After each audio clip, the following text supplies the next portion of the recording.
Depuis toujours, on vivait dans ce pré, nous, les moutons. Depuis toujours, le soleil se levait et se couchait sur notre toison. Pourtant, un soir, un loup vint rôder autour du troupeau. On aurait dû se méfier et se serrer les coudes. Seulement voilà, depuis toujours, on vivait la tête baissée, occupé à brouter. Alors on a continué. Une nuit, ce qui semblait impossible arriva. Le loup pénétra dans l'enclos et dévora le premier mouton qu'il rencontra. Bon, après tout, celui-là était déjà très malade, alors. Alors, le soleil se leva et se coucha sur nos toisons. La vie reprit son cours et l'on oublia vite ce pauvre mouton. Cependant, un jour, le loup revint. Il engloutit encore un mouton. Celui-ci, on ne l'aimait pas trop. Son pelage sombre faisait comme une tache au milieu du troupeau. Et puis, on avait toujours vécu la tête baissée, occupé à brouter, alors on n'a pas bronché. Pendant 2 jours, le soleil se leva et se coucha sur nos toisons. On commençait à l'oublier, ce loup, quand il revint.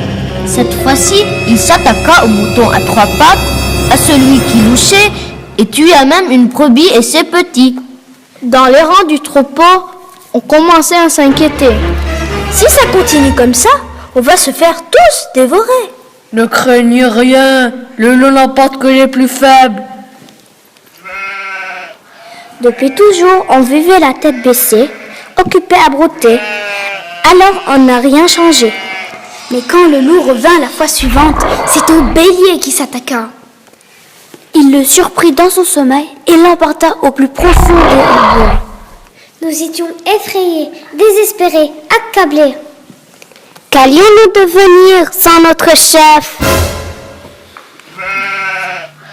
Soudain, le plus jeune d'entre nous s'écria.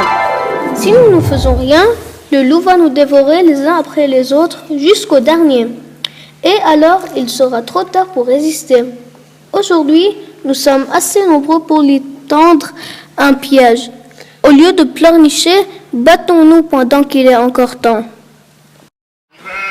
Aussitôt, le troupeau se rassembla. C'était bon d'être ensemble. Toute la journée, nous cherchâmes un plan et quand la nuit arriva, nous avions trouvé. C'est vrai que le risque était grand, mais après tout, il fallait bien se débarrasser de ce loup. Alors, dans la douceur du soleil couchant, un agneau s'approcha du bois en faisant mine de brouter. Comme prévu, le loup apparut.